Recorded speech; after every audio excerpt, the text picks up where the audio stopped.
Olá, boa noite. Agora são 21 horas, 1 minuto, 9h01 da noite. Estamos ao vivo pela Rede RS e este é o Ponto de Conexão. Eu sou Irineu Guarnier Filho e fico com vocês até às 10h30 da noite. Hoje, 11 de agosto, é Dia Nacional da Televisão. E é sobre a sua história, evolução e os novos caminhos que nós vamos conversar no programa de hoje. Hoje é dia de celebrar um dos meios de comunicação que mais transformaram a vida dos brasileiros, a televisão. Há décadas ela entra diariamente em nossas casas, levando informação, jornalismo, entretenimento, música, esporte, humor, dramaturgia e grandes acontecimentos. Um cardápio completo capaz de reunir diferentes gerações diante da mesma tela. É verdade que a televisão enfrenta hoje uma concorrência que até pouco tempo atrás parecia inimaginável. As redes sociais, as plataformas de streaming e a internet mudaram hábitos, criaram novas formas de consumir informação e entretenimento e disputam cada minuto da atenção do público. Mas a televisão segue firme e, principalmente, continua sabendo se reinventar. Ela incorporou novas tecnologias, passou a dialogar com as redes sociais, criou novos formatos e mantém uma enorme capacidade de mobilização. Prova disso são as grandes audiências que ainda consegue reunir diante de acontecimentos como a Copa do Mundo, as Olimpíadas, o Oscar e outros eventos que fazem milhões de brasileiros acompanharem, ao mesmo tempo, aquilo que está acontecendo do outro lado do planeta. E é sobre a história, a importância e o futuro da televisão no Brasil que vamos conversar a partir de agora aqui no Ponto de Conexão.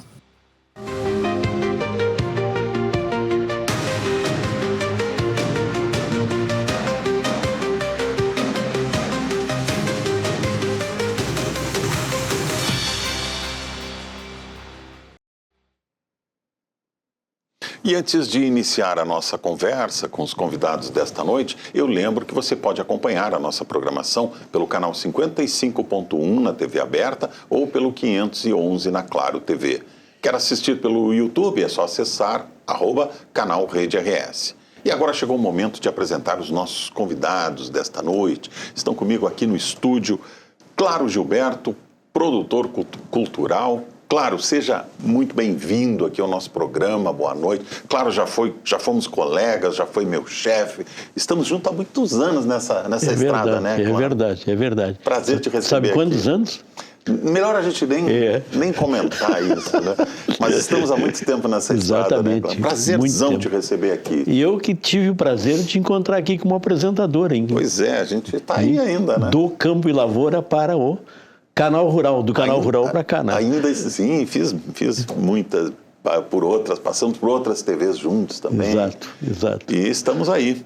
Muito bem, o Claro tem histórias fantásticas para contar e hoje a gente vai puxar bastante, explorar bastante pela memória do Claro, e tem histórias muito boas para contar. Também está aqui conosco, participando presencialmente aqui do programa, Emerson da Silveira, que é engenheiro eletricista e o homem aqui por trás da tecnologia da Rede RS. Boa noite, Emerson. Prazerzão te receber aqui também. Primeira vez que eu estou aqui na frente das câmeras, mas... Quantos anos já de televisão? Muitos anos. 95 eu entrei. 95. Bom, então tem aí mais de 30 anos de televisão. Sim, primeira vez na frente das câmeras. Sim. Dessa forma é a primeira vez, então... E já te chamam para participar num programa com o Claro Gilberto. Poxa, Claro é um dos grandes da TV no Rio Grande do Sul. Vai ser a tua prova de fogo. Valeu, Emerson. Obrigado por aceitar nosso convite para participar. E nós teremos também, de forma virtual, conosco esta noite aqui, o ator e cineasta Werner Schinemann, que está no Rio de Janeiro hoje à noite e gentilmente aceitou participar aqui do nosso programa. Werner já está ali caracterizado, pronto para o papel que ele está desenvolvendo, trabalhando lá no Rio. Boa noite, Werner. Seja muito bem-vindo também aqui ao nosso programa. Boa noite a todos. E uma boa noite especial para o Claro, porque o Claro foi um parceiro meu, ou pelo menos nós fizemos parcerias desde o início da minha carreira E é um cara, não é só uma lenda viva, ele é um alicerce. O Claro ajudou a edificar a relação da televisão com o povo gaúcho. É verdade. Muito obrigado. Muito obrigado por ter aceitado também o nosso convite. A gente sabe que você está envolvido aí com uma nova produção, trabalhando, mas... Eu estou meio apertado de tempo, talvez eu tenha que sair antes, mas não tem problema, não tem problema. Para ficar até o fim. Não tem problema. Se precisar, a gente te libera, ok? Muito obrigado. E completa o nosso time desta noite aqui, também de forma virtual, o professor de comunicação e pesquisador Fábio Canata. Boa noite, professor. Seja muito bem-vindo também aqui ao nosso programa. Boa noite, Irineu. Boa noite, colegas. Prazer estar aqui, de compartilhar um pouco com os amigos sobre um tema que nos une aqui na televisão, que talvez de forma diferente, mas apaixona todo mundo aqui e remete experiências distintas, mas que une todos nós, né? Que é uma característica da televisão, né? Aproximar as pessoas, dar a elas um assunto comum, construir laço. Então, um pouquinho do que a TV faz e que ela está fazendo com a gente também essa noite aqui. Muito bem. Obrigado, professor, também por estar conosco. A gente começa lembrando, né, que hoje a gente comemora o Dia Nacional da Televisão, mas por que a televisão, na verdade, essa data comemorada no Brasil, mas ela foi instituída pelo Papa Pio XII, em homenagem a Santa Clara de Assis. Santa Clara de Assis é considerada a padroeira da TV no mundo. Isso vem lá de 1958, quando o Papa Pio XII assinou a Carta Apostólica, em agosto de 1958.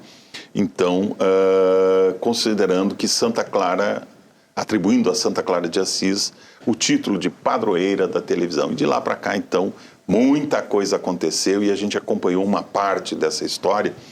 Claro, a gente fala muito aí que quando uma tecnologia, toda vez que uma nova tecnologia surge, as pessoas dizem, não, agora isso vai acabar, né? Quando surgiu a televisão, diziam que o cinema ia morrer, quando surgiu a televisão, diziam que o rádio ia morrer, enfim, depois veio a internet, todo mundo dizia, bom, agora a televisão vai morrer. A televisão está aí, né?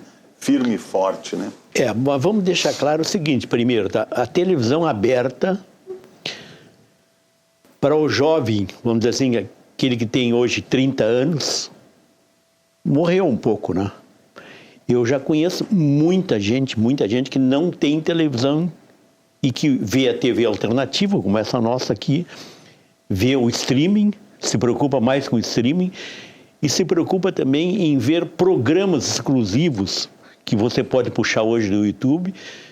Isso aí, evidentemente, que está no YouTube. Exatamente. Está em outras plataformas. E isso aí, evidentemente, deixou as TVs, aquela história de ver um jornal sempre naquele horário, ver uma novela sempre naquele horário, ver um programa de auditório sempre naquele horário. Isso morreu faz muito tempo, mas é uma batalha, né? Eles continuam no ar, continuam batalhando e continuam com a maior parte, talvez, a maior parte da comercialização ainda está com a TV aberta, porque... Mas isso tem... Bom, desculpa. Pode entrar. Desculpa, termina, eu vou meter o meu bedelho. A maior parte está em função de uma televisão muito forte que se criou no Brasil, que é a Rede Globo, mas forte demais. Não tem nenhum país no mundo que tenha uma Rede Globo lá, que dita as normas, de repente. E produz teledramaturgia. Tudo. E produz tudo. Agora, a TV aberta, você falou na TV aberta, né, claro, mas a gente vê aí, por exemplo, Olimpíadas, a gente viu agora, Copa do Mundo, né, a TV aberta ainda tem uma penetração muito grande, principalmente quando a gente tem esses grandes eventos mundiais. Tem, mas eu discordo na Copa do Mundo deste ano. Eu não assisti a Copa do Mundo deste ano pela TV aberta. Televisão. Eu assisti pela Cazé TV. Porque... foi uma briga. Mas em compensação... Eu assisti pela Gaúcha. Exato, pela Rádio Gaúcha também. Mas aconteceu um fato muito triste. Eu achei triste o fato que aconteceu com a Cazé TV. Ela foi negociar a próxima Copa do Mundo e tiraram ela fora. Já... Tá aí, ainda que a TV aberta batalhando. brigando para se manter, né? Agora eu queria ouvir do Emerson também. O Emerson também é... Não, deixa eu fazer um comentário em cima do que o Claro falou. Por favor. Porque realmente existe como conteúdo, e inclusive possibilidades de conteúdo e tudo, a TV aberta não alcança tudo isso, outras coisas que tem em canais, streamings e tudo. Porém, o anunciante, ele quer a audiência simultânea.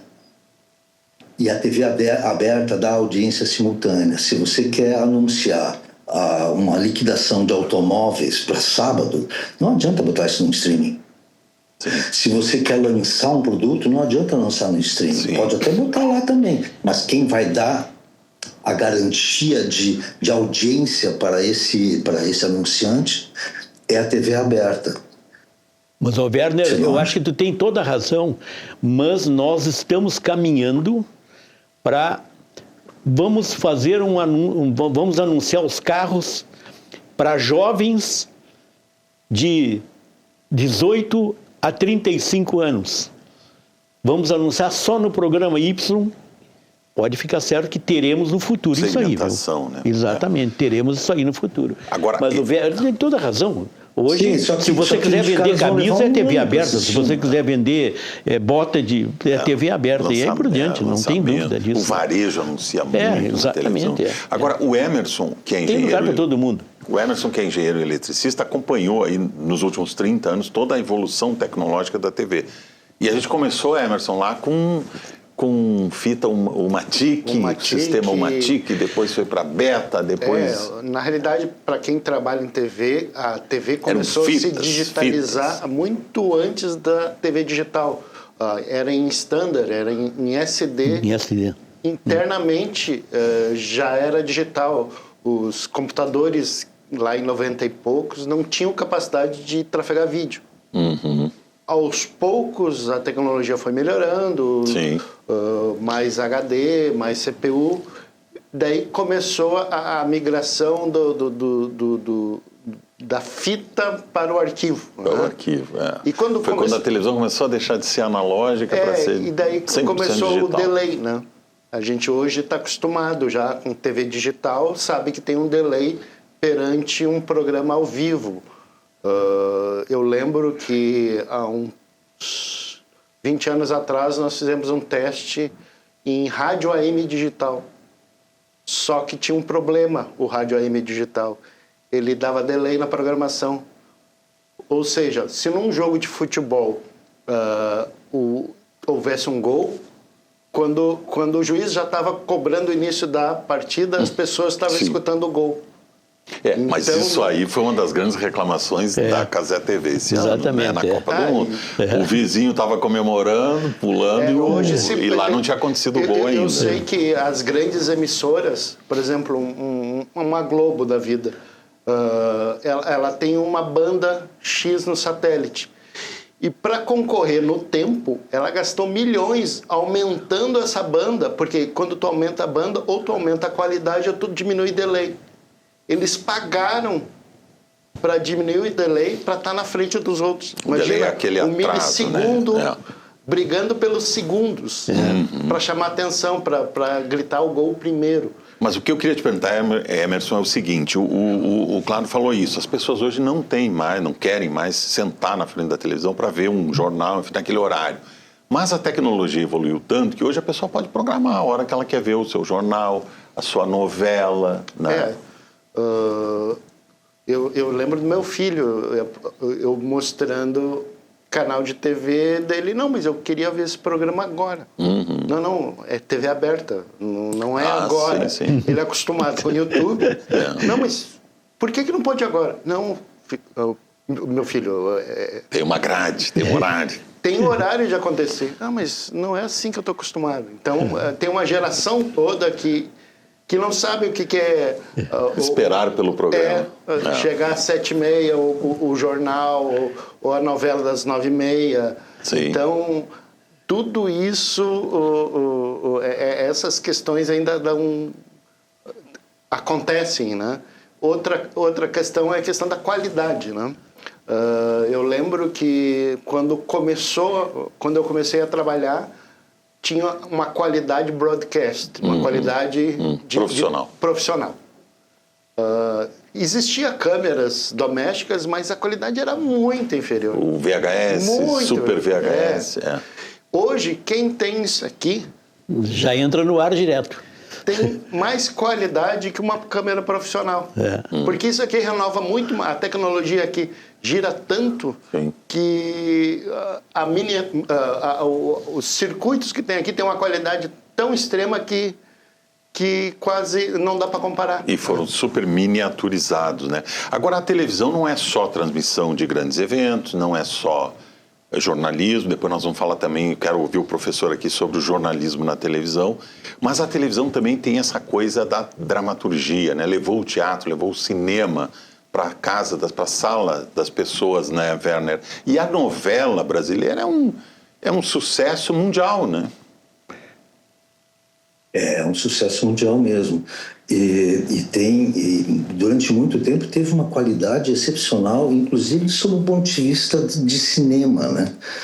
Mesmo tendo esse problema da TV aberta de ter que ficar meio que se arrastando a história, mesmo assim, né, eu participei de 2 ou 3 novelas e séries que são muito boas. Eu acho que isso é uma coisa que o streaming tem muita dificuldade, porque a TV busca, assim como o cinema, busca no teatro, na literatura e em conhecimento humano sobre seres humanos, trabalhar ali em cima, né? E o que eu percebo é que quase tudo que eu assisto, a não ser que sejam filmes, mas essas outras coisas que dá para assistir nas redes, séries, por exemplo, não tem essa preocupação. Não tem, e talvez não tenha nem a capacidade, né? Pensar naquelas coisas que o Humberto Eco falou, mas é uma geração que também não está preocupada com isso. Com a qualidade, né? É uma geração com a qualidade, com a profundidade, claro. Exatamente. Tem uma coisa assim, ó, eu tenho uma experiência, uma coisa que aconteceu comigo, muito chocante, conversando com uma pessoa, uma menina que estava na universidade. A gente ia ver um filme e eu sugeri que a gente assistisse Napoleão. E ela disse, que Napoleão? Napoleão é um filme. Então, mas Napoleão é o quê? Eu disse, é um homem. Ah, Napoleão é um homem. Eu disse, o imperador Napoleão, da França, Revolução Francesa. Ela nunca tinha ouvido falar. Porque ela tinha um lema, só assisto o que foi produzido depois de 2020. Em cinema. Aí eu fiquei pensando, daqui a 30, 40 anos, essa geração vai ter que tomar decisões. Vai ter que tomar decisões como nas lideranças mundiais. E essas pessoas não estão interessadas. Não é que não está preparado. Nós todos podemos não estar preparados se nos prepararmos. Mas quando a gente não quer, a gente simplesmente abre mão. É uma coisa muito chocante para mim. A televisão não acabou com o rádio. O vídeo não acabou com a TV. O streaming não vai acabar nem com o vídeo, nem com a TV. Só que a gente, de repente... A qualidade, a profundidade e a qualidade artística humana decai. Está decaindo e não sou só eu que digo isso, tem psiquiatras alertando sobre isso também. Olha, é uma geração que está despreparada. E a televisão luta bravamente, eu acho, para manter isso.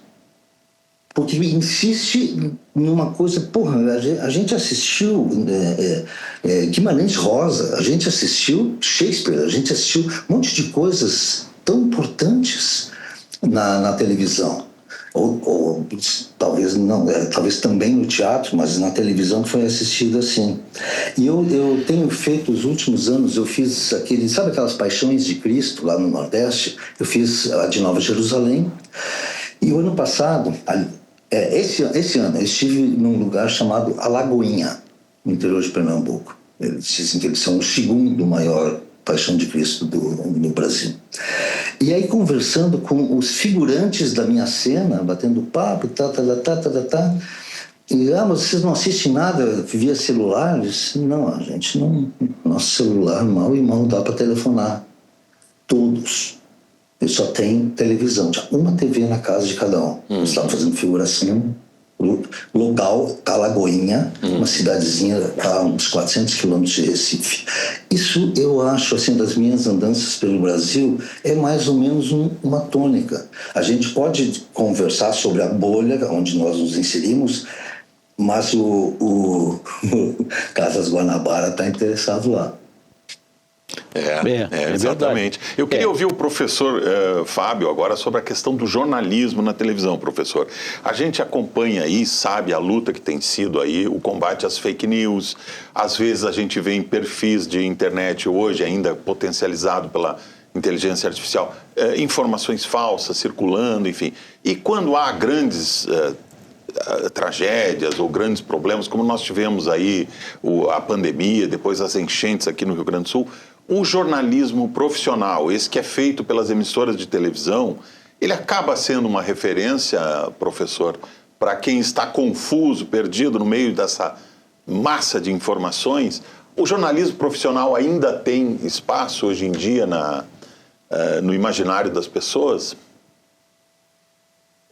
Eu vou pedir licença para participar um pouquinho dessa conversa logo anterior aqui que eu estava... Pois não, fique à vontade, professor. Também, eu chego no jornalismo. Eu estava pensando aqui que nessa reflexão sobre a TV ser ultrapassada pela internet, ou perder espaço pela internet, ou disputar espaço com as redes sociais digitais, que é, na verdade, uma discussão que não é nova, né? Isso desde o surgimento da internet, de alguma maneira, se discute. E como vocês estavam falando, isso faz parte da própria dinâmica das mídias, né? O LP foi superado pelo CD, mas não engoliu o LP. O LP está vivaço hoje, né? Foi ressignificado, ganhou outro espaço culturalmente. A relação do rádio com a televisão, do cinema, enfim, de alguma maneira, todas essas mídias foram ressignificadas, né? Tem um pesquisador argentino que chama Roger Fidler, que fala da mediamorfose, né? Que fala que quando uma tecnologia nova chega, o que ela provoca nesse ambiente midiático é uma ressignificação, é uma mexida, é uma alteração, mas nunca é a superação total de uma tecnologia anterior, né? Ela se transforma. E o que eu acho que, em parte, é o que tem acontecido com a televisão. Acho que a televisão tem ocupado um espaço diferente na vida das pessoas, né? E nós falávamos do ao vivo aqui. O ao vivo, na minha leitura, é o espaço da televisão cada vez mais. A transmissão ao vivo, ela tem ocupado, inclusive, na vida dos jovens, né? Ouvindo, claro que eu estava pensando nisso, uma ideia de evento. Eles fazem questão de assistir ao vivo, mesmo podendo assistir depois alguns eventos. E mesmo programas que não é uma transmissão ao vivo, como é um jogo de futebol, que vai fazer diferença, eu assistir meia hora depois do jogo terminado, porque todo mundo vai saber do resultado, eu não, né?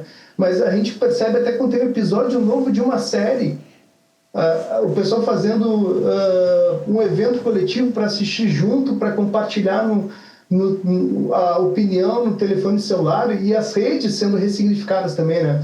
No ambiente doméstico, o celular é uma segunda tela. A tela principal do ambiente doméstico hoje, em 2026, é a televisão. A televisão é um hub de entretenimento doméstico. A televisão que tem o YouTube, que tem as redes na tela da televisão, que tem uma série de outras ofertas ali de entretenimento e de informação, ela continua com esse papel central na dinâmica da vida das pessoas. É claro que o tempo das pessoas de 24 horas por dia não aumentou. Então, elas também têm outras experiências com o telefone celular, com uma interação particular, mas a tela coletiva da vida das pessoas é a televisão, né? A tela segura é a tela da televisão. Eu lembrei agora, vocês falavam da Copa do Mundo, né? Eu vi comentários de pessoas que a Copa do Mundo é um evento muito familiar, né? A gente assiste com os filhos, com a família, com a esposa e tal. Eu vi pessoas comentarem que não assistiam a Cazé TV com os filhos pelo linguajar, porque tinha muito palavrão, tinha referência sexual, e que para uma criança pequena era legal de escutar. Essa preocupação não aconteceria na televisão, porque a televisão ela vive num ambiente coletivo que já parte do princípio de que a nossa mensagem vai chegar num público extremamente diverso. Então, uma mensagem sempre preocupada que, embora seja às 9 da noite, pode ter uma criança. Então, é uma mensagem sempre com filtro. a internet é o lugar da tela particular, individual. Então, é meio que as pessoas que se virem com esse conteúdo que está passando por aqui, né? Então, acho que a televisão, como esse ambiente seguro, como essa tela coletiva, como o ambiente dos grandes eventos, como essa fogueira eletrônica, né? Se a gente pegar a ideia da fogueira lá, que reunia as pessoas, a televisão é uma fogueira doméstica ali ainda, né? Ela voltou para a sala, né? Quando as telas se disseminaram, a televisão foi para o quarto, foi para outros ambientes, e hoje a Smart TV, com uma tela grande, com acesso à internet, ela voltou com força para o centro da sala. Então, acho que, diferente de perder lugar, a TV ressignificou o lugar hoje. Ela tem uma dimensão diferente, porque ela tem concorrentes diferentes nesse ecossistema midiático, mas não acho que ela tenha perdido a relevância, e nisso que tu traz, Irineu, do jornalismo, acho que também tem uma das importâncias fundamentais da televisão, né? A televisão, por ser muito pedagógico, o telejornalismo por ser pedagógico, por ser uma linguagem muito didática e simples, e é acusado de ser raso justamente por isso, né? E ele é raso em determinados momentos, porque ele quer ser compreendido por todo mundo, né? Eu falo muito, Irineu, e eu vou parar de falar, que senão esse assunto me empolga muito. Não, por favor. Mas a televisão hoje talvez seja a última experiência cultural coletiva em massa. É isso aí. Desculpa, Canata, desculpa. Vamos lá, velho. Cara, e você, de outro lado, quando você está no ar, quando você estreia, a coisa da simultaneidade, né? Alguns milhões nem dá para botar na cabeça, 48 milhões de pessoas assistiram você ontem. Só que na rua você percebe isso. É uma experiência que todos eles tiveram, as pessoas que vêm falar com você, todas elas entre si presenciaram a mesma coisa. É uma plateia, antigamente se fazia no teatro, lá, 2, 3, 4 mil anos. Hoje em dia, a televisão é o último baluarte mesmo. E televisão bem feita, jornalismo bem feito, é o nosso porto, cara. Porque nós falamos dos jovens, né, Werner? Na pandemia, os jovens foi o público que mais cresceu na televisão. Porque naquele lugar de insegurança, as pessoas foram para a televisão para saber o que estava acontecendo. Porque tu entrava nas redes, cada um dizia uma coisa. Mas onde é que eu vou saber o que está de fato acontecendo, né? Mas falava desse lugar ritualístico da televisão, né? Eu lembro de uma imagem, acho que era no Diário Gaúcho, não tenho certeza, na Avenida Brasil, a telenovela Avenida Brasil, que foi um sucesso absurdo, né? De um viaduto aqui em Porto Alegre, com algumas pessoas em situação de rua reunidas embaixo do viaduto, assistindo numa TV o último capítulo de Avenida Brasil. É uma experiência cultural que atravessa camada social e não tem outra. Não tem absolutamente nenhuma. A gente pode pensar, mas o futebol também faz isso. Faz isso só a partir da tela da televisão, porque o estádio também virou um lugar da elite, né? Então, a tela da televisão também tem esse espaço. E os grandes eventos, né? Claro, os eventos que tu comandou durante muito tempo, enfim, esses grandes eventos também, como é a transmissão do carnaval, como é a transmissão... só a televisão dá conta disso, né? É difícil outro meio. O rádio é importante, o jornal online, as revistas online... Mas o que a televisão mostra, o carnaval é um exemplo, né, de grande espetáculo. Mas verdade. Você fez muitos grandes eventos. É verdade, né? Mas eu queria, vai ser um momento aqui de nós começar a recordar e não deixar de participar de algumas coisas que... Não, claro, por favor. Eu queria dar uma pincelada no que o Chuna disse lá sobre a cidade que ele foi e que cada uma das casas tem que ter a sua televisão, porque lá não atinge tudo isso que o mundo propõe. A Lagoinha, né, Werner? Mas a Lagoinha. Estilo a Lagoinha. Eles só tem TV. Eles estilo não a Lagoinha tem 2.500 Wi-Fi. Municípios que precisam da Rede Globo, precisam da TV aberta, porque só tem isso aí. No Brasil, 2.500 municípios. 2.500 municípios precisam disso aí. Não tenho dúvida disso. Agora, sobre jornalismo, sobre o jornal. O jornal hoje, nós tivemos a infelicidade, vamos colocar infelicidade para uns e felicidade para outros, de ter uma divisão infernal de 5 anos para cá. Eu sou da direita, tu é da esquerda. A polarização. Ou eu sou bolsonarista, ou eu sou lulista, ou qualquer coisa parecida com isso. É um inferno isso. Mas acontece que algumas televisões entraram nesse bolo também.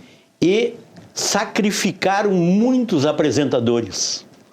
Tem apresentadores que não interessa se ele está dando uma ótima notícia, mas ele não é mais acreditado pelo telespectador. Eu vejo seguidamente diversas pessoas dizer: eu não acredito nesse homem, eu não acredito nessa mulher. Ele está dizendo isso aí, mas eu não acredito nele. Eu tenho que ouvir alguém me dizer a verdade. Só que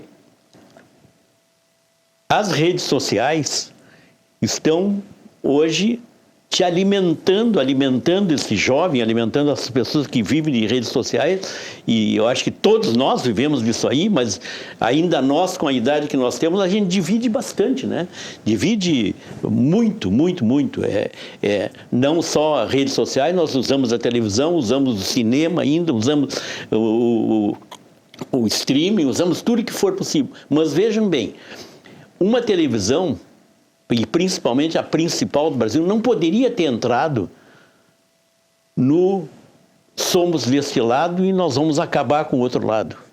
Não poderia ter feito isso aí. Isso dividiu. E o telejornalismo, o jornal, ficou muito, vamos dizer assim, prejudicado por isso aí. Eu acredito que se os nossos homens apresentadores e mulheres apresentadores e comentaristas não tivessem entrado nisso aí, nós hoje teríamos muito mais notícia no ar e não teríamos a fake news.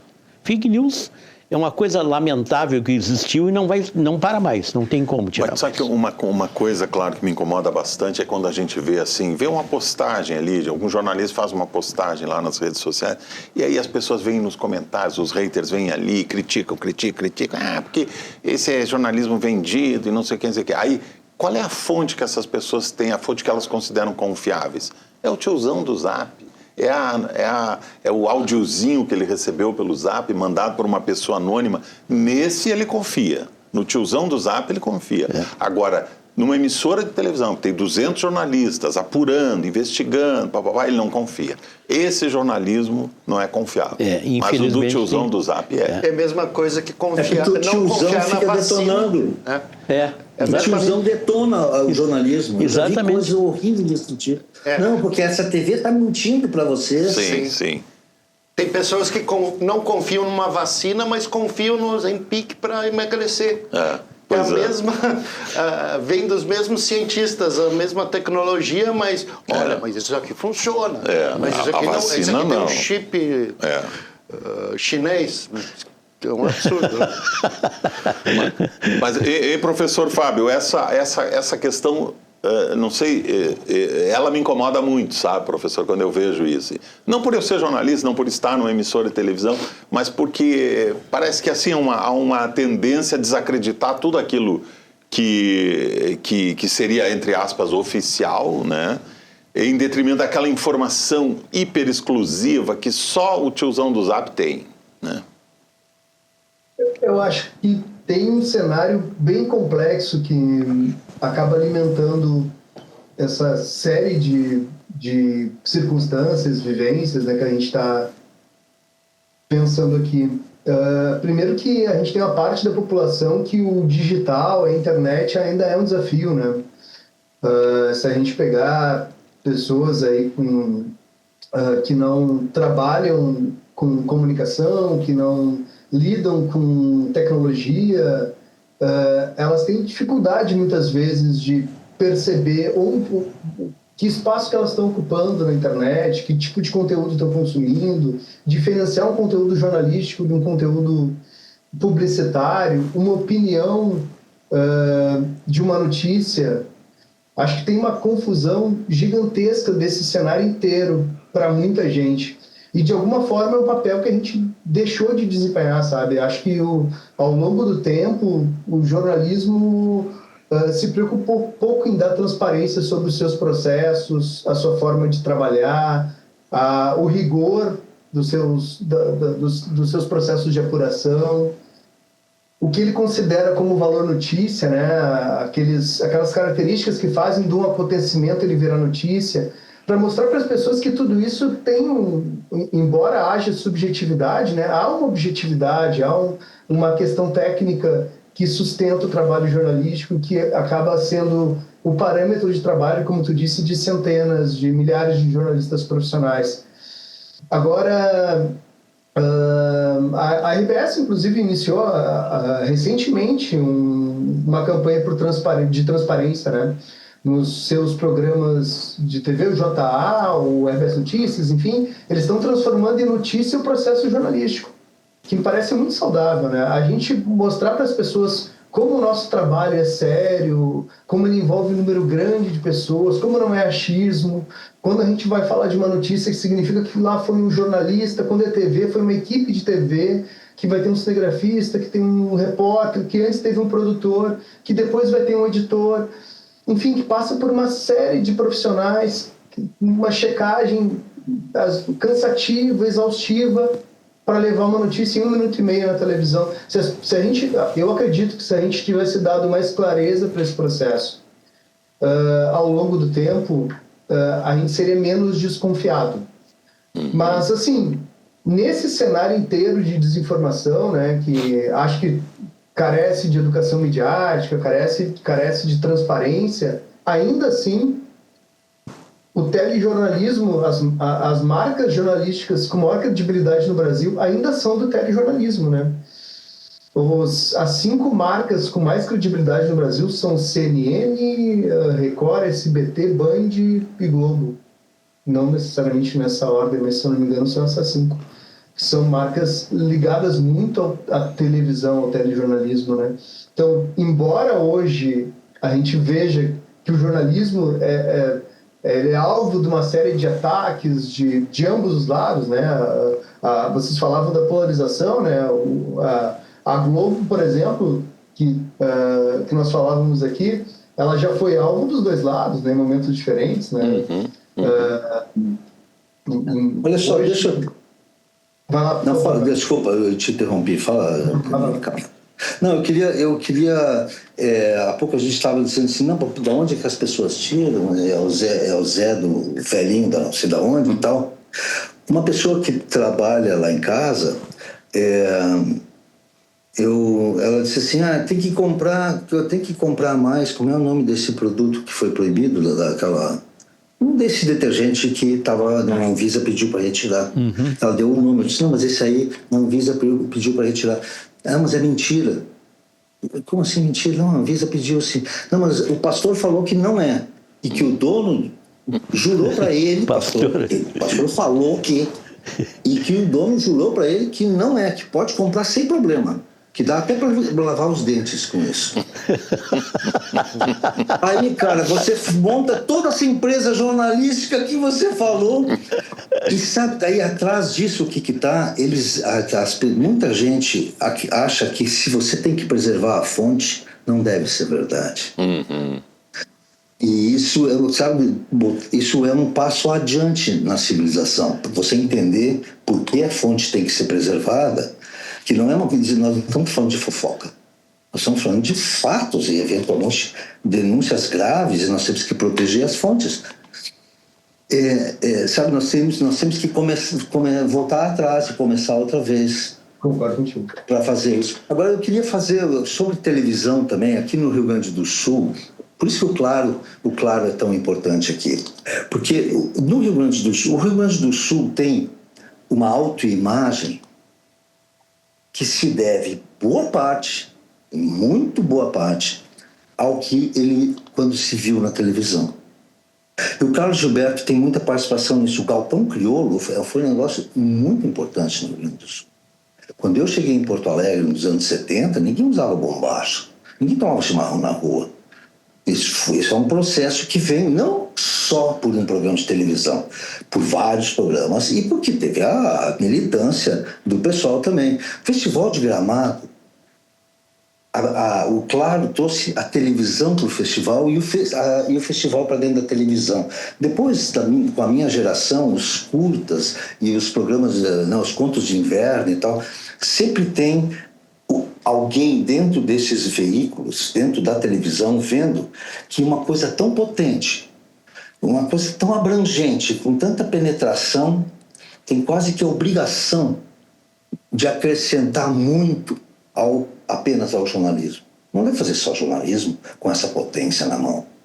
É quase irresponsável. E o Claro é um dos caras, eu estou botando a mão na frente da câmera, o Claro é um dos caras que sempre esteve envolvido nesse processo. E se nós temos uma autoimagem hoje, uma parte dela, boa parte dela, tem participação do Claro. Muito bem, nós vamos agora, são 21 horas e 41 minutos, nós temos que fazer um intervalo, vamos fazer um rápido intervalo, daqui a pouco a gente volta para falar mais ainda um pouco sobre a história da televisão no Brasil e como ela ainda se reinventa a cada dia. Fique com a gente, já voltamos.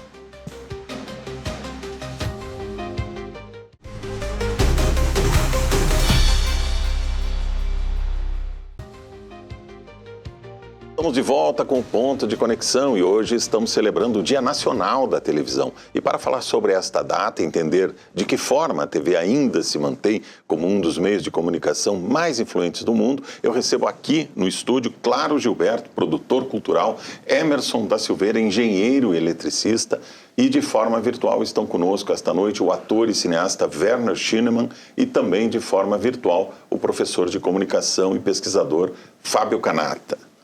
Muito bem, gente. A gente falou bastante aqui no primeiro bloco, analisou um pouco da evolução da televisão, da história da televisão, mas a televisão não é só jornalismo e também não é só teledramaturgia, quer dizer, ela é muitas coisas, o cardápio é muito amplo, né? A televisão tem humor, ela tem esporte, ela tem grandes eventos, ela tem cinema. Durante muito tempo, eu me lembro, acompanhei muito cinema pela televisão, acompanhava os filmes, aquelas sessões da madrugada, às vezes apareciam aqueles clássicos que a gente não conseguia ver em outros lugares, via na televisão. E, enfim, os programas ao vivo e os grandes eventos, né? Claro, eu acho que a gente podia lembrar um pouquinho dessa tua trajetória aí pelos grandes eventos. Como é que é fazer um evento? Como era, por exemplo, Garota Verão? Aquilo movimentava centenas de profissionais, né? Atraía milhares de pessoas para as areias da praia ali de Capão, né? É verdade, mas ele era muito mais importante, por incrível que pareça, para os 350 que na época tinham municípios do Rio Grande do Sul. Sim. Se criou na família, dentro da família, né? Quando uma menina nascia, se falava, né? Essa menina vai ser a nossa garota verão da cidade aqui, ou a garota verão da família. E isso aí fez com que a gente criasse o Garota Verão, porque o Miss Brasil, o Miss Rio Grande do Sul, já estava um pouquinho em decadência, cerca de, vamos colocar, 40 anos atrás, ele começou a entrar em decadência. Sim. Foi quando o Garota Verão entrou. O Garota Verão entrou exatamente há 40 e poucos anos atrás. Aqueles concursos de beleza. Então a gente fez um concurso de beleza que cabia para a família. Que a menina era a garota verão da cidade e não precisava passar daquilo, era a garota verão do Rio Grande do Sul, não precisava ir para o nacional ou ir para o mundial para perder. Então, evidentemente que isso aí dá uma credibilidade ao evento, porque ele é anunciado daquela maneira e é feito daquela maneira. Eu era, vamos dizer assim, muito chamado pela direção da empresa, na época que eu dirigi o Garota Verão durante 30 anos, criamos o Garota... Na verdade, o Garota Verão ele não foi criado por mim, ele foi criado por uma menina que era a marketing da Pepsi Cola. O Garota Verão começou como um comercial. Ia um cinegrafista da Pepsi Cola para um fim de semana numa piscina, gravava uma menina, gravava outra, e dali aquelas eram as garotas verão da piscina tal, da piscina Y, etc, etc. E aquilo saía exatamente, era exibido durante uma novela das 7 horas da noite. Piscinas. Não. Quem é ela, Claro? Quem é ela? Quem é ela? Eu não me lembro mais o nome dela, mas ela é uma pessoa maravilhosa, conhecida. É triste eu não me lembrar o nome dela, viu, Werner? É Ana Maria, se eu não me engano, mas eu não tenho o sobrenome dela. A Ana Maria, ela era da Pepsi, ela que criou o Garota Verão, que era um comercial para a Pepsi Cola. Sim. Para a Pepsi Cola. E foi nesse período que eu entrei. Em 82 eu entrei na TV definitivamente, que eu fiquei 30 anos depois, até 2012, e que nós tiramos do Garota Verão, tiramos do comercial, claro, todas as autorizações vieram para nós, e a Pepsi continua patrocinando. Por sempre, o Garota Verão é sempre patrocinado pela Pepsi, e tinham outros patrocinadores depois que vieram, né? Mas, e aí nós criamos um programa que era absolutamente simples. A prova está aqui, 30 anos depois do Garota Verão, 28 anos depois do Garota Verão estar sendo um sucesso, inventaram que dali tinha que sair uma menina de passarela. A 0 hora, no dia em que ela virou uma menina magrinha da passarela, e que dali da passarela ia para o Rio, do Rio ia para Paris, que era uma mentira, né? Recebeu no domingo à tarde, o Garota Verão terminava assim, meio-dia por aí, terminava o Garota Verão, ela recebeu cerca de 500, 600 esqueletos em cima de uma passarela desfilando.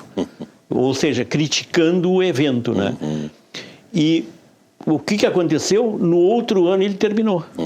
Terminou. Porque aí também já estava mudando, estava vindo essa coisa das top models. Exatamente. Isso estava mudando novamente. Nós deixamos de atender a menina de uma cidade do interior que era o sonho dela ser a Garota Verão do estado e não do mundo.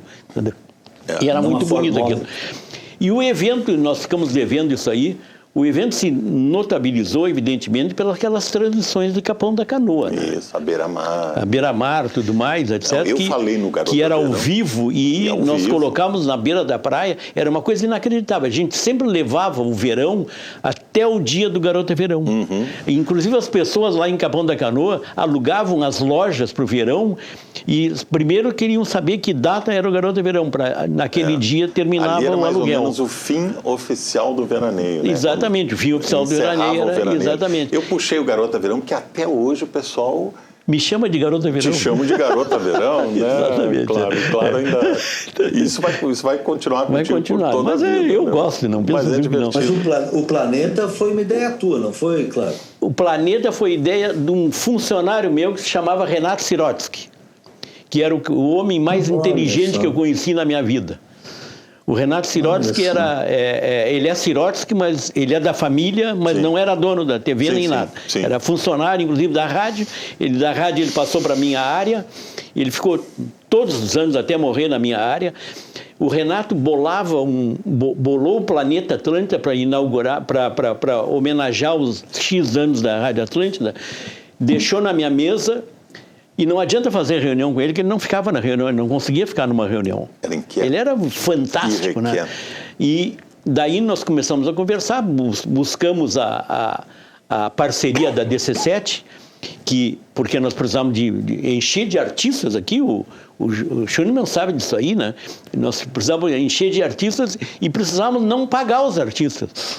Pagar pouco, né? Porque senão não tinha... Né? Na época a gente não sabia... E desde o primeiro nós conseguimos superar tudo isso, né? Graças a Deus. Mas ninguém me chama de Planeta Atlântida ou qualquer coisa parecida com isso. É Garota Verão. Garota Verão. Agora, e por trás de todas essas grandes operações estava o Emerson muitas vezes, né, Emerson? E a televisão era complicada, né, Emerson? Aí eu me lembro, tinha aqueles uplinks, aquelas coisas, tinha que conectar com satélite, pior, antes da conexão com satélite, tinha fazer enlace de micro-ondas. Você não sabe. De micro-ondas. Fazer um festival de Gramado, eu fiz, eu estava na TVE, nós tínhamos que tirar o sinal de Gramado até Porto Alegre. Isso significa que a gente tinha que mandar um sinal de Gramado para Caxias, de Caxias para... entre Gramado e Caxias eram os 3 links, ou seja, tinha que uma equipe 2 semanas antes ir montando os links para garantir um sinal analógico mais ou menos, porque a tecnologia é o que tínhamos, e como tinha muitas repetições... Não desce um vento forte, né? Nossa! Ainda tinha esse problema. Fora problema de energia. Imagina erguer uma parábola de de 1,5 metro a 50 metros de altura chovendo. Aquela antena parabólica, um prato gigante. Porque tudo tinha que ser ponto a ponto, daí entregava para uma CRT da vida, que ocupava 500 e poucos canais de telefonia, ou seja, os caras não gostavam daquilo, porque estavam ocupando banda no sistema. Banda, né? Para gerar imagem e som. Para ter uma imagem mais SD, mais ou menos. Essa é a razão do delay, né? Só que como era tudo analógico, não tinha delay naquela época. Como era tudo analógico, não tinha delay. O delay começou a aparecer com satélite, Mas essa é uma coisa da televisão, sabe? Podia deixar... tudo bem, a gente grava, sai em carro e leva para Porto Alegre. Não faz ao vivo, sabe? Podia deixar, mas não deixa a televisão. O pessoal que trabalha em televisão quer fazer aquilo que não foi feito ainda. Isso que é tão legal, que é tão sensacional e leva para frente. Tecnologicamente, sim, artisticamente, culturalmente, tudo. E é um trabalho em grupo, né? Tu não consegue fazer TV sozinho. Tu tem que, apesar de hoje existem softwares que uma pessoa consegue fazer tudo. Não, a tecnologia ela diminuiu muito. O resultado do grupo que dá satisfação, que quando tu vê assim, poxa, nós conseguimos, né?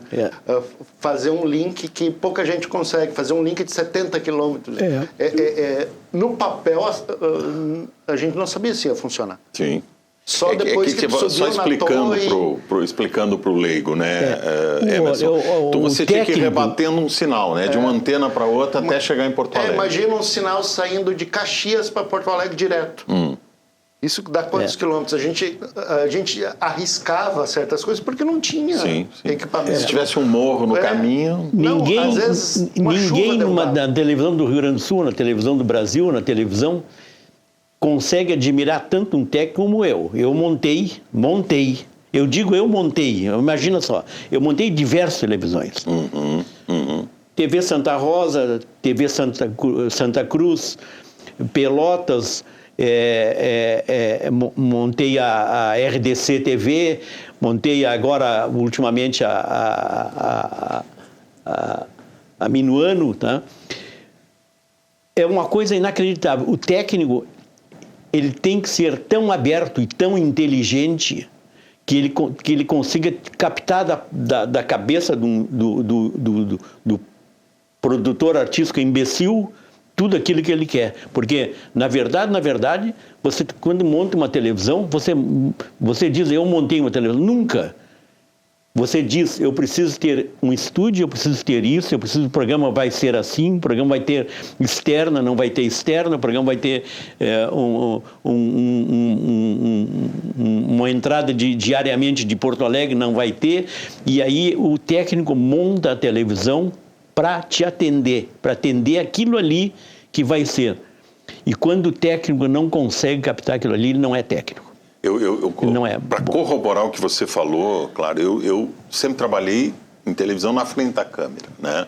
Mas eu sempre tive um respeito e uma admiração muito grande por quem trabalha por trás da câmera, que não aparece, é um trabalho que não aparece, mas é o trabalho fundamental, é o trabalho que coloca a televisão no ar. E muito também pelo pessoal da engenharia, o pessoal da técnica, o pessoal que está lá criando essas redes de conexão, criava esses links. Eu fiz durante muito tempo transmissões dos mais remotos lugares, rincões do Brasil, quando trabalhei numa outra emissora, no Canal Rural, que era uma televisão nacional, e a gente tinha que entrar, às vezes, numa fazenda, no meio do Mato Grosso, lá perto do Xingu, tinha que entrar numa fazenda, tinha um leilão lá de gado, que a gente ia fazer uma transmissão de lá. Então ia 2, 3 caminhões com aquelas imensas antenas, os caras passavam lá procurando satélite, E eu ficava olhando aquele trabalho, eu sou completamente ignorante nessa questão de tecnologia e técnica, e eu ficava olhando aquilo admirado, como é que os caras conseguem fazer essa mágica? Eu sempre, quando eu tinha que fazer um trabalho externo e me pediam, o que tu precisa? Por exemplo, preciso iluminar um set. Eu sempre pedia 3 vezes mais energia do que eu precisava. Por quê? Porque eu sei que na hora Vai aparecer mais alguma coisa. Alguém vai ligar mais um spot, alguém Claro. vai ligar. E logo aquela luz que vai derrubar tudo. Então, eu era como o engenheiro da Enterprise, eu sempre pedia mais. Porque nunca. Mas tu és o engenheiro da Enterprise, tu é o engenheiro que por trás dessa nave aí. Sempre multiplicava. Quanto tempo tu precisa? Multiplica por 3 o tempo, porque senão vai sobrar para ti. É verdade. Sabe que essa coisa do ao vivo era muito louco, né? Aquelas novelas do Manuel Carlos, que chega em um determinado momento elas eram gravadas de dia, exibia de noite, gravava lá no Leblon, mas era editado no Projac ou lá no Jardim Botânico. Então ia de sinal para lá, era editado. Aí, como todos os diretores fazem, eles enterravam muito pedestal, deixavam muito alto e davam aqueles ruídos todos. Aí isso é enviado, editado para a TV, lá no Jardim Botânico, onde está a antena transmissora. Olha só, isso tudo no mesmo dia. E os atores também estão enlouquecidos, está todo mundo enlouquecido. Aqueles técnicos ficam assim, eles sabem muito o que estão fazendo. E isso mantém a televisão, isso praticamente justifica a televisão, sabe? De que ela seja feita e que se invista tanto em tecnologia de televisão.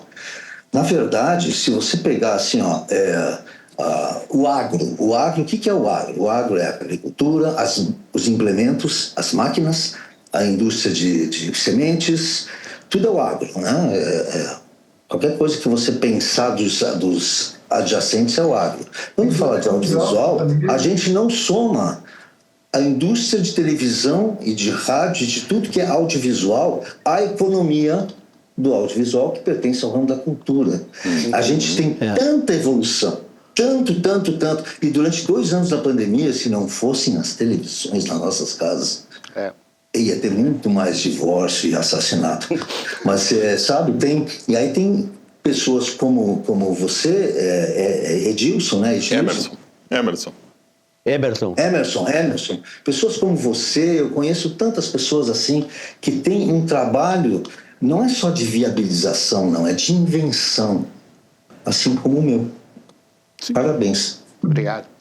Emerson, eu lembrei de um colega teu, que eu não sei se chegou a ser teu contemporâneo em algum momento, mas que eu tive o prazer de conhecer e trabalhar com ele. Eu trabalhei 9 anos na TV Bandeirantes. Foi o Sérgio Junho, talvez o Claro Gilberto também conhece. Trabalhou comigo muito tempo, O senhor Sérgio... É um gênio, Conheci.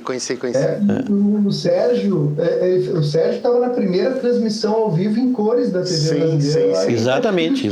Festa da Uva de Caxias. Aliás, a TV Globo colocou no ar a primeira transmissão em cores que foi realizada no Brasil graças a Sérgio Júnior. A TV Difusora. Foi a TV Difusora que gerou a imagem TV Difusora. Para a TV Globo. A transmissão da Festa da Uva, do desfile da Festa da Uva. Exatamente. Nessa época, como a câmera era do tamanho de uma geladeira. É verdade. Exatamente. Pesava uma tonelada. E a cada 10 minutos tinha que ter alguém que ia apertar os parafusos porque soltava. E tinha válvula. Helicoidal. Não, helicoidal. Quando eu era estagiário, foi acho que o último carnaval. Foi no dia 19 de fevereiro de 1972. Vamos explicar, o helicoidal era aqueles enormes fitas redondas de rolos. 3 polegadas, enormes. E a tecnologia que tinha ali eu chamava de extraterrestre, porque aquilo se movia de uma forma que tu olhava, mas como é que funciona? E é perfeito. Mas eu editava comerciais, que eu fazia comerciais naquela época, e a precisão do corte era assim, girava com a mão. Aí solta aqui e solta ali 2 segundos depois. Exatamente. Não deu certo, faz de novo. Eu lembro... exatamente. Não tinha precisão de corte. Né? Na RBS tinha o seu Feula, que editava em Grandes filme. figuras. Ele outro gênio, gravava gênio. em 9mm, não sei. Não, vamos lembrar que o telejornalismo começou com câmera de cinema, filme 16mm. Sim, exatamente. Chegava com navalha. Não colocava no ar imediatamente. Não. Chegava na emissora, tinha que revelar, cortar, colocar no ar aquilo que tinha. O que corte era eu nem sei se fazia em moviola, eu acho que era à mão, com tesoura, sei lá. Não, e vocês sabem Não, por que tinha moviola. por que RBS a eu conheci novela moviola. se repete o final na sexta e no sábado? Porque antigamente, antes do satélite, vinha o rolo de helicoidal, de filme A da novela Globo. vinha num rolo. Num rolo Os via capítulos. avião. Os capítulos vinham de avião. E tinha um senhorzinho que pegava uma motoneta, saía, ia buscar, para à noite exibir. Só que tinha um dia de diferença.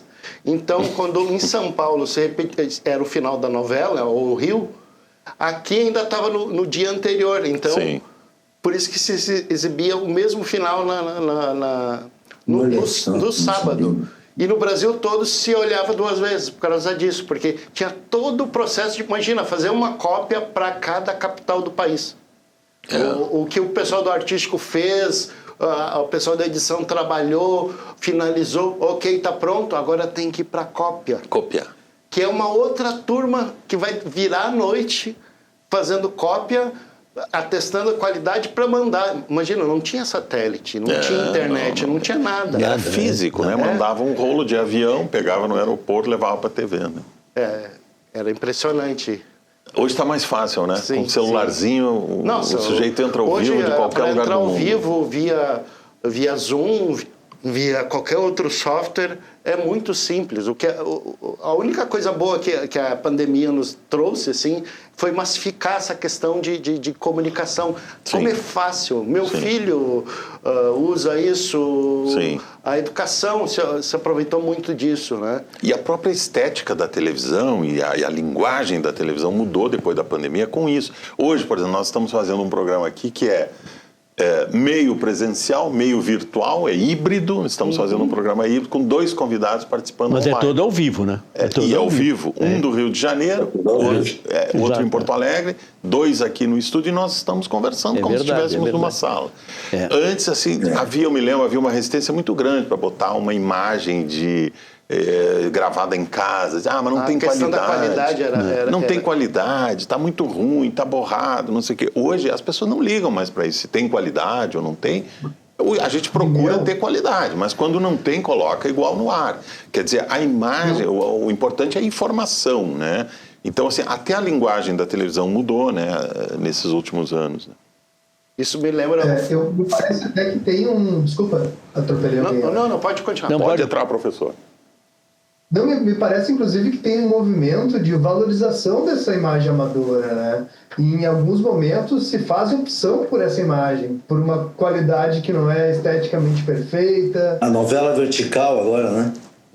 Então, assim, ela virou uma linguagem, né? E a gente naturalizou esse processo, o jornalismo naturalizou de uma forma incrível. Hoje entra uma reportagem gravada com uma equipe profissional e em seguida entra uma reportagem que é praticamente inteira feita por celular e a gente não discute isso em momento nenhum mais. Ninguém se fala, nossa, que imagem é essa que entrou, esse áudio não está perfeito. Ninguém discute mais isso. Hoje mesmo, professor, ainda estava vendo as imagens do terremoto na Colômbia.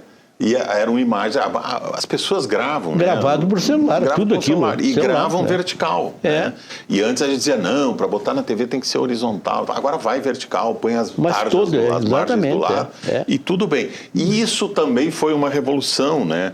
Porque a gente começou a ter acesso a imagens que a gente não tinha. Quer dizer, hoje qualquer pessoa com um celular na mão é, de certa forma, um cinegrafista, às vezes, no fronte de um conflito, de uma guerra, de um terremoto, de algum grande acontecimento, né? E isso também enriqueceu o jornalismo de uma forma extraordinária, né? Porque a gente hoje tem imagem de tudo, literalmente de tudo. Né? É verdade.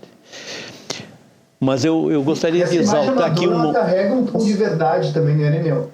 essa imagem amadora, a gente olha para ela como se ela fosse um acontecimento mesmo, a gente não vê como um filtro, exatamente. né? Sim. Perfeito. Eu vou comentar isso, então, porque... A imagem profissionalmente captada, ela carrega uma ideia de que tem uma montagem, tem luz, tem o filtro, enfim, a imagem amadora, ela é nua e crua. Ao menos a gente acaba interpretando dessa forma, né? Sim, a gente confunde ela com o real, pô. Ela deixa de ser representação e vira o real, né? Sim, é verdade. Mas aí tem uma coisa assim, eu dei uma frase que eu gosto de dizer, que felicidade é importante, mas interpretação de texto também.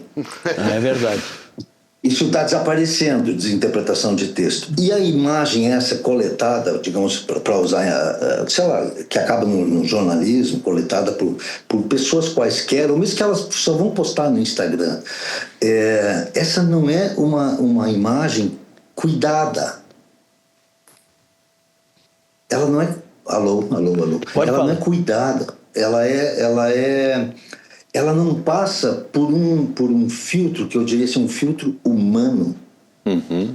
Porque ela é praticamente uma coisa mecânica da pessoa. Ela vai lá e se ela estiver em cena, ela ri. Se ela não estiver, não precisa sorrir. É diferente do que um jornalista faz. É bem diferente. Mas também essa pessoa, quando ela quer uma imagem bonita, aí se pudesse uma câmera de fotógrafo profissional, Sem eu prefiro. dúvida. É verdade. Eu lembro os primeiros kits de jornalismo, que era um operador de VT.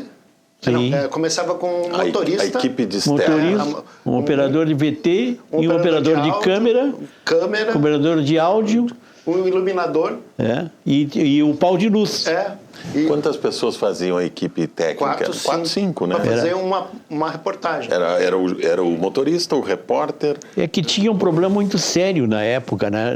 Não tinha carro para isso aí. Uhum. Não tinha, não era carro normal. Tinha que ser uma van, tinha que ser uma Kombi. Naquela época era Kombi. Se usava muito a Kombi. Era A Kombi. uma van, né? Um carro grande. Exatamente. Porque eram 5 pessoas. Era o jornalista, o repórter, né? O cinegrafista, o operador de vídeo, Mas eu não posso áudio, deixar de declarar luz. aqui, de fazer uma confissão aqui. Hoje eu fui lembrado aqui pelo Schunemann que a televisão, se não fosse a televisão, a gente enlouqueceria na pandemia. Uhum. E é verdade. O que seria de nós? Isso o Schunemann lembrou bem. O que seria de nós? Gente, eu fui mandado para casa. Eu comecei a fazer shows na Arena, né?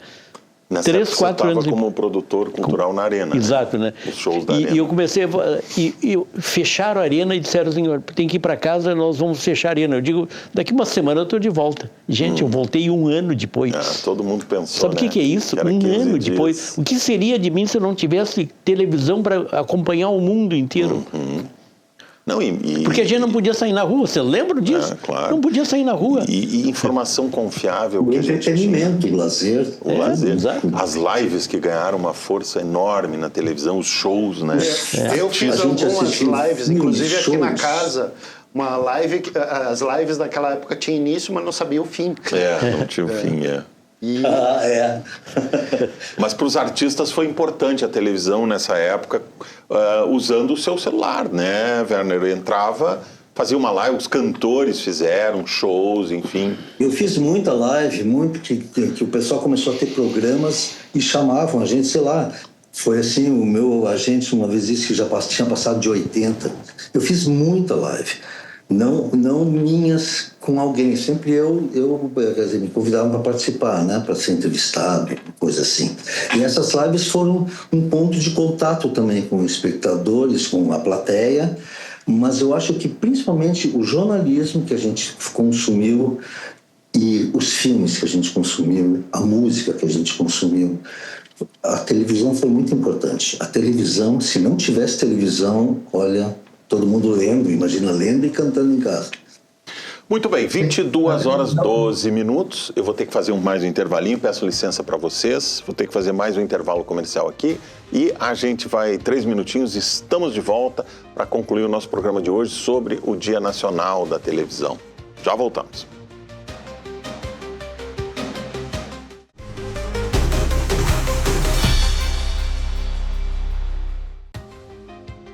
Muito bem, o Ponto de Conexão está de volta e para fechar a nossa conversa de hoje, vamos olhar para o que vem pela frente, vamos ver também aí como será a televisão nos próximos anos e qual será o espaço da TV em um universo cada vez mais digital. Bom, mas antes disso, a gente queria pedir para o Werner nos falar um pouco sobre o trabalho que nós dissemos aqui no início, na abertura do programa, que ele está no Rio de Janeiro e ele disse que já estava ali deixou a barba crescer para fazer o próximo trabalho que ele está fazendo lá no Rio. E a gente ficou curioso aqui para saber. Então, Werner, pode contar para nós? Pode dar um spoiler aí? Contar o que vem por aí? Sim. Na verdade, a barba é para ligar com a outra barba, para colar a outra barba que vem até aqui. Então, eles me pediram para deixar essa barba crescer. Eu estou com um cabelo longo, que agora está preso. Eu faço o profeta Isaías. O profeta Isaías é o cara que predisse a chegada de Jesus, só aconteceu 400 anos depois dele. É uma série que é feita com a Record, da Disney Record, e direção do Carlos Manga Filho e do Pablo Müller, que é gaúcho daí. Cara, é algo não visto ainda, não visto. O pessoal da Disney, eu tive que elogiar o trabalho porque os caras estavam com medo. Nossa Jerusalém é coberta de neve e é nublado e chove o tempo todo, faz muito frio. Tem neblina, não tem luz dentro das casas, não tem luz dentro dos palácios. É muito legal, ele parece mais um Game of Thrones do que o que a gente está habituado a ver, tanto no Brasil como fora do Brasil, com essas coisas baseadas na Bíblia. E é uma história muito sanguinária, ela é muito cruel. Ela é diferente. É um filme, é uma minissérie, é uma novela? Oi? É um filme, uma minissérie, uma novela? Uma série de 20 episódios. Sim. Começou a gravar em abril e termina em outubro ou talvez novembro, esses 20 episódios. A gente leva esse tempo para fazer. Maravilha. E, cara, o ator principal que faz tem vários protagonistas, né? Uma série. Ele faz o protagonista jovem, também é aí do Sul, o Nicolas. E o Humberto Martins, eu sou o decano, eu hoje em dia sou o mais velho do elenco. O tempo passa, mas, né? O tempo passa. E eu uso esses predicados a meu favor. Mas ela é muito legal, tem um texto muito exigente da gente. Eu estou gostando muito de fazer, cara.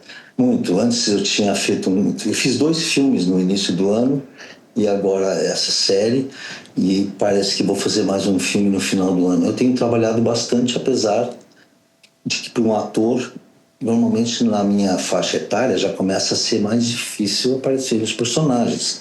O que está acontecendo comigo, agora estão aparecendo os bons. Sim. Não, já tinha antes, né? Mas, porra, cara, eu fiz o primeiro filme agora em São Paulo, no início do ano, um baita personagem. O final do ano também é uma comédia muito legal. Eu estou muito satisfeito, estou muito... Ô, Werner, tu está indo muito bem, Werner, de apresentador do Festival de Gramado, há 50 anos atrás para hoje, está indo bem, tá certo? Werner, a gente quer de novo, mas esse pessoal é estranho, né? Quando eles não fazem mais contato, eles desaparecem da vida. É verdade. Eu continuo mantendo contato com as pessoas com quem eu já convivi. Eles não. É isso aí. Werner, a gente sabe que a tua produção aí está de olho aí, está te cobrando, porque eles precisam fazer uma reunião contigo.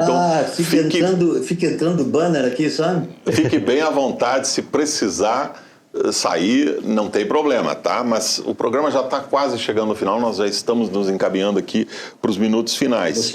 Eu queria só ler aqui rapidamente umas mensagenzinhas que estão entrando no nosso chat lá no YouTube. A gente está fazendo televisão, mas também está nas plataformas digitais, estamos lá no YouTube.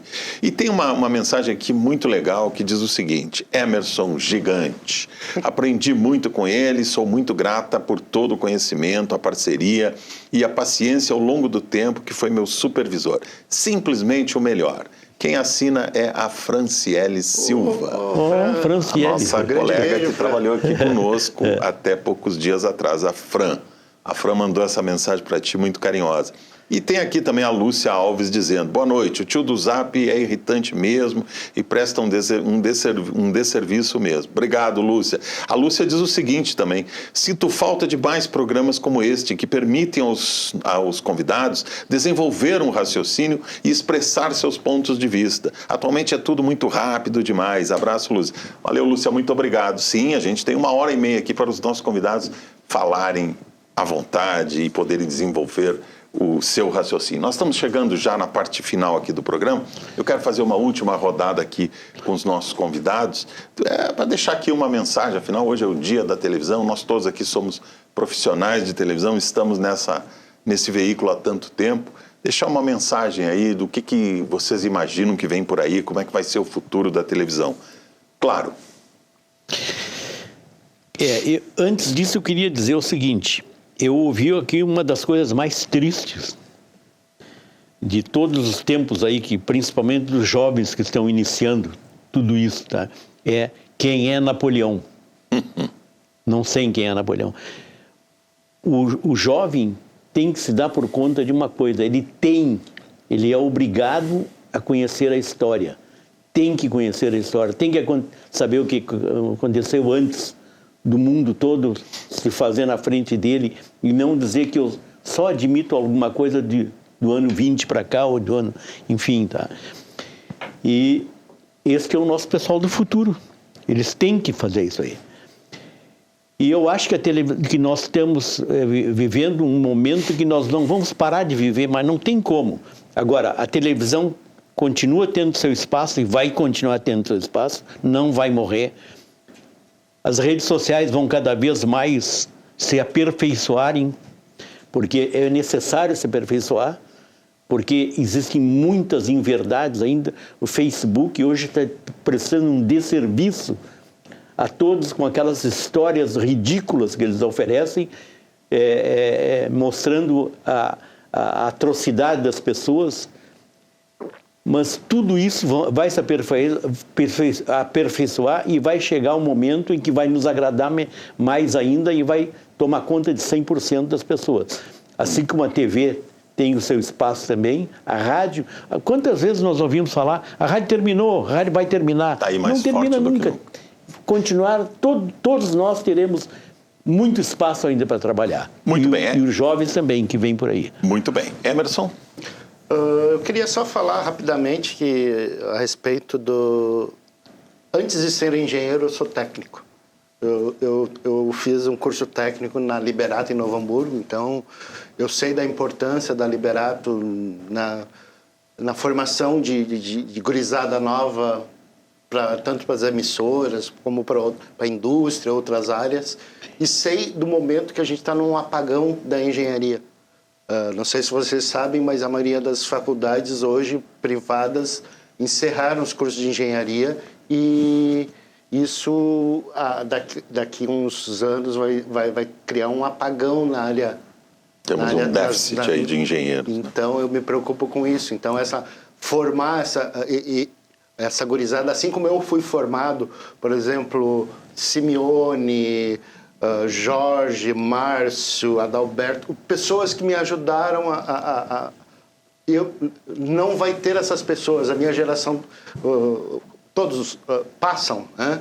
Então eu me preocupo com isso, o que vai ser da área de técnica no futuro, mas agradeço pela oportunidade. Muito bem, nós que agradecemos, Emerson. Werner, um minutinho, depois mais um minutinho para o professor e temos que encerrar. Eu quero agradecer o convite, agradecer a vocês que participaram desse debate comigo, agradecer a quem está assistindo e dizer que essas tecnologias e novas tecnologias que se sucedem tão rapidamente hoje em dia, a gente pode criar um critério para o nosso entusiasmo e adesão a elas. Elas nos aproximam ou nos afastam?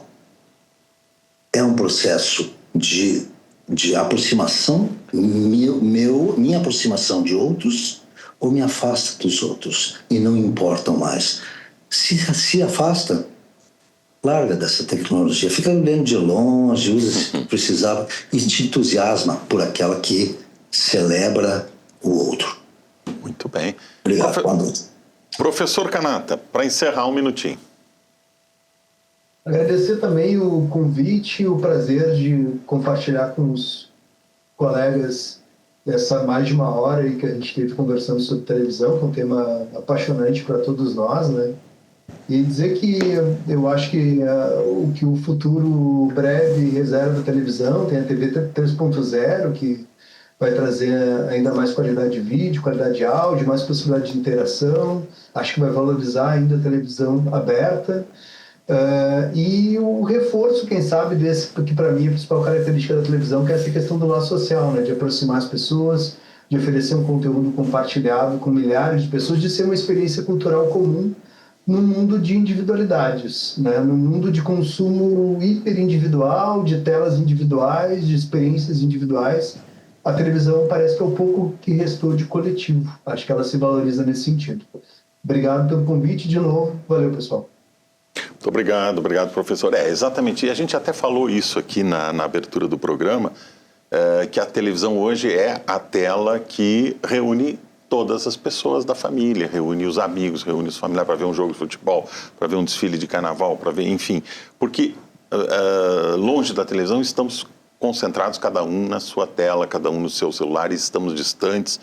E tem esse problema que o Werner lembrou muito bem. Se a tecnologia afasta, vamos olhar para essa tecnologia com outros olhos. Nós precisamos de uma tecnologia que aproxime as pessoas. E é isso que a televisão tem feito há mais de 50 anos, aproximando um país continental do tamanho do Brasil. Foi, de certa forma, unificado pela televisão. A televisão trouxe a cultura do Nordeste para o Sul, a cultura do Sul foi para o Brasil inteiro, através de minisséries, através de filmes, enfim. A televisão tem um papel cultural, nós todos aqui acreditamos muito nesse veículo.